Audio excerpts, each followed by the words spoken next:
नमस्कार, बहुत स्वागत है आपका। आपके साथ मैं हूं मृदुल शर्मा और बुलेटिन में सबसे पहले बात करेंगे। बड़ी खबर मिल रही है झारखंड के रांची से, जहां पर हेमंत सोरेन को पेश किया जाएगा और इस मामले को लेकर लगातार जांच पड़ताल कर रही है ईडी की टीम। अब जानकारी ये मिल रही है कि कोर्ट में पेशी होगी। कुछ देर में हेमंत सोरेन की कोर्ट में पेशी होगी और उनकी न्यायिक हिरासत को लेकर पहले भी ईडी ने रिमांड मांगी थी, उसके बाद 5 दिन की रिमांड दी गई और अब कोर्ट में पेशी होने वाली है। और इस खबर पर लोमस जुड़ गए हमारे साथ। लोमस, आज जो 5 दिनों की रिमांड थी ईडी के पास, वो खत्म होने जा रही है। अब सवाल बड़ा ये है कि रिमांड बढ़ेगी या हिरासत में लिए जाएंगे और कितनी देर में, अब से कितनी देर में हेमंत सोरेन को लेकर कोर्ट में पहुंचेगी ईडी की टीम। प्रियंका, मैं आपको बता दूं कि ईडी के रिमांड में लगभग 5 दिनों से थे हेमंत सोरेन और आज आखिरी दिन था। आज उनको कोर्ट में पेश करना था और कुछ देर पहले ही ईडी की टीम ईडी दफ्तर से लेकर के निकली है हेमंत सोरेन को।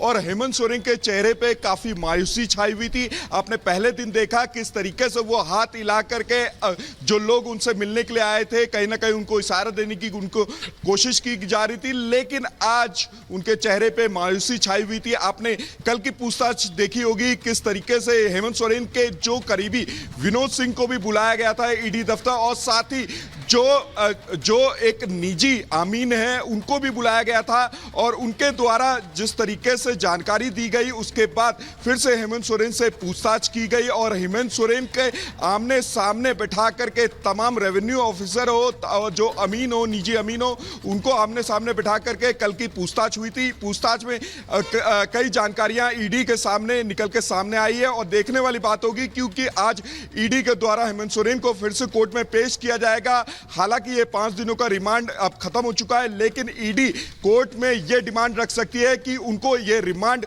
और बढ़ाया जाए क्योंकि इस बिल्कुल ईडी जाहिर सी बात है ये डिमांड रखेगी, लेकिन इस डिमांड पर रिमांड बढ़ेगी या नहीं बढ़ेगी ये कोर्ट फैसला करेगा, ये कोर्ट तय करेगा, ये आगे पता चलेगा कि क्या होता है। लेकिन फिलहाल लोमस जुड़ने के लिए बहुत बहुत शुक्रिया आपका।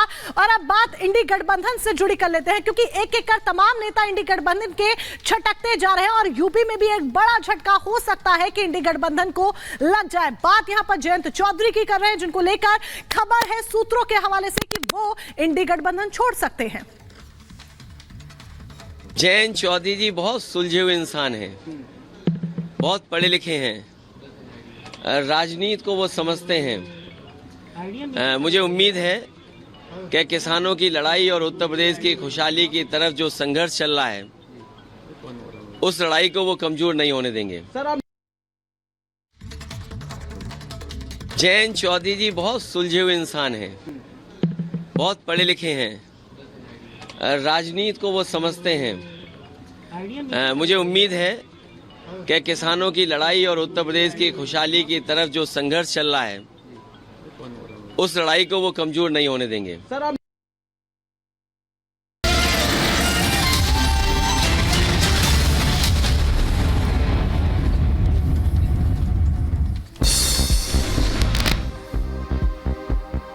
चंडीगढ़ में एनएसयूआई का विरोध प्रदर्शन, पुलिस ने प्रदर्शनकारियों पर बल का प्रयोग करते हुए किया लाठीचार्ज।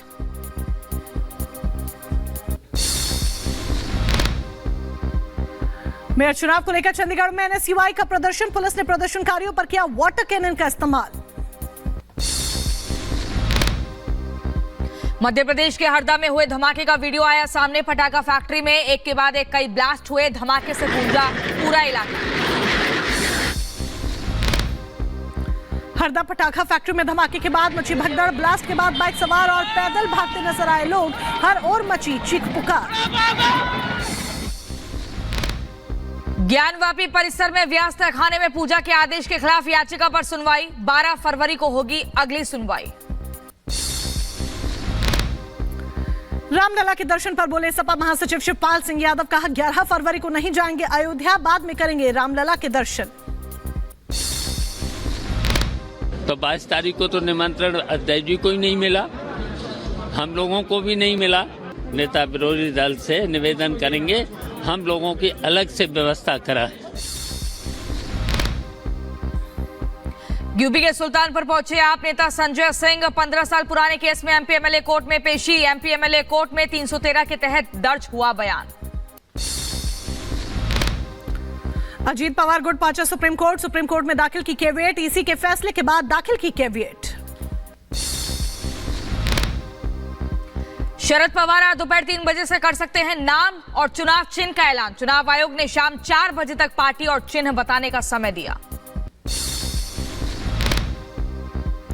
मुंबई में एनसीपी दफ्तर के बाहर पोस्टर लगे। शरद पवार, रोहित पवार और सुप्रिया सुले के पोस्टर लगाए गए। उत्तराखंड यूसीसी पर असदुद्दीन ओवैसी का बयान। कहा हिंदू कोड के अलावा और नहीं, क्या कोई कानून हो सकता है एक बराबर। जयंत चौधरी के पाला बदलने की खबरों पर डिंपल यादव का बयान। कहा इंडी के साथ रहेंगे जयंत, ऐसा कुछ नहीं करेंगे जिससे किसानों को हो नुकसान।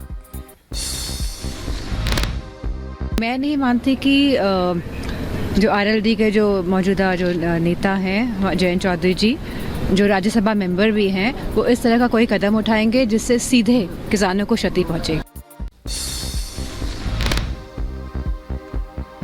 आरएलडी के एनडीए में शामिल होने पर बोले समाजवादी पार्टी के महासचिव शिवपाल सिंह यादव। कहा बीजेपी गुमराह कर रही। ईडी की याचिका पर शाम 4 बजे आएगा आदेश। अरविंद केजरीवाल के समन पर ईडी ने दाखिल की थी याचिका। ईडी के एक्शन पर आतिशी का हमला। कहा छापेमारी को लेकर ईडी के पास कोई जवाब नहीं। ईडी के खिलाफ आम आदमी पार्टी का बड़ा हमला। कहा आप नेताओं पर बेवजह छापे, छापों में ईडी को कुछ भी नहीं मिला।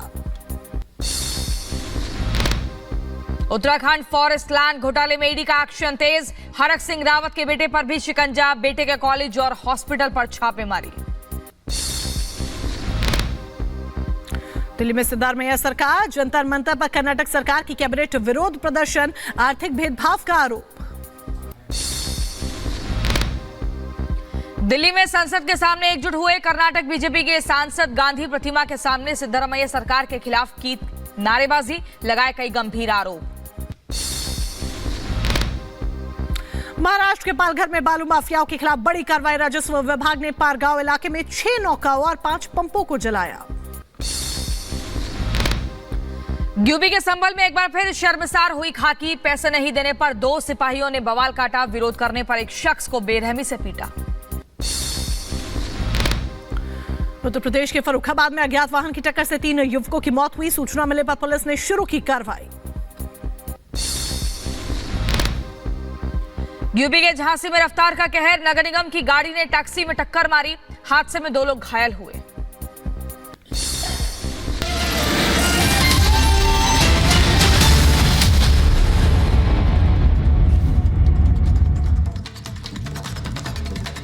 और अब आपको लेकर चलते हैं महाराष्ट्र, जहां से बड़ी खबर मिल रही है। शरद पवार आज अपनी पार्टी का नाम और चिन्ह तय करेंगे, क्योंकि इलेक्शन कमीशन से झटका लगा। अजित पवार के पास पार्टी का सिंबल चला गया। इसका सीधा मतलब यह है कि चुनाव में अगर उतरना होगा तो नाम और सिंबल चाहिए, लेकिन वक्त बहुत कम बचा है शरद पवार के पास। इसलिए आज ही शाम को पार्टी और चिन्ह बताएंगे ताकि वो जनता तक इस संदेश को पहुंचा सकें। लेकिन अब यहां से शरद पवार के लिए मुश्किल खड़ी हो जाएगी, क्योंकि एनसीपी पहले से ही महाराष्ट्र में स्थापित है और अब शरद पवार नया पार्टी, नया सिंबल का जब नाम का ऐलान करेंगे तो फिर जनता तक कैसे पहुंचेंगे, यही देखना होगा।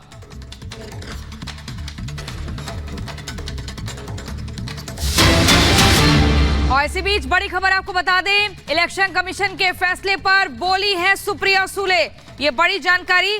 उनका कहना है कि दोपहर 3 बजे तक हम जवाब देंगे। हम सुप्रीम कोर्ट जरूर जाएंगे। एक बड़ा झटका लगा है सुप्रिया सुले को, शरद पवार को, जिनका कहना है कि हम 3 बजे तक सुप्रीम कोर्ट जाएंगे। हालांकि 4 बजे तक का समय इलेक्शन कमीशन की तरफ से दिया गया है। कल एक बड़ी जीत हुई अजीत पवार की, जिसके बाद नारेबाजी भी उनके हित में लगाई गई समर्थकों द्वारा। आप लोग क्या सुप्रीम कोर्ट का रुख कर रहे हैं? क्या चुनाव आयोग जाने का कोई फैसला नहीं? चुनाव आयोग को आज 4 बजे तक हमको रिप्लाई करना है, वो हम 3 बजे तक कर देंगे एक। और सुप्रीम कोर्ट तो जरूर जाएंगे। मैम, नेम और सिंबल को लेकर के क्या डिसीजन कुछ बन पाया? We have not made any decision. तो सुप्रिया सुले ने साफ कर दिया है कि दोपहर 3 बजे तक सुप्रीम कोर्ट का वो रुख करेंगे। तो दूसरी तरफ ये भी आपको बता दें कि एक तरफ सुप्रिया सुले सुप्रीम कोर्ट का रुख करने की बात करें, यानी कि शरद पवार गुट, तो दूसरी तरफ अजीत पवार गुट पहले ही सुप्रीम कोर्ट पहुंच गया है और केवीएट उन्होंने दाखिल की है। केवीएट उन्होंने दाखिल कर अपना पक्ष रखने की बात कही है कि सुनवाई के दौरान उनका पक्ष जरूर सुना जाए। पक्ष सुनने की अपील की गई है अजीत पवार गुट की तरफ से। इलेक्शन कमीशन के फैसले के बाद उन्होंने ये केवीएट दाखिल की है, क्योंकि जाहिर सी बात है शरद पवार गुट ये ऐलान कर भी चुका है कि वो सुप्रीम कोर्ट का रुख करेंगे। सुप्रिया सुले से जब पत्रकार सवाल करते हैं कि क्या आप कोर्ट का रुख करेंगे, अगला कदम आपका क्या होगा, तो वो कहती हैं कि अन्याय के खिलाफ हम जरूर बोलेंगे और सुप्रीम कोर्ट का हम रुख करेंगे, क्योंकि शरद पवार गुट ने ठान ली है कि इलेक्शन कमीशन का जो फैसला है उसे वो चुनौती देंगे और इलेक्शन कमीशन के फैसले पर जैसे ही फैसला है उसके बाद से ही वो सवाल उठाते हुए नजर आए थे।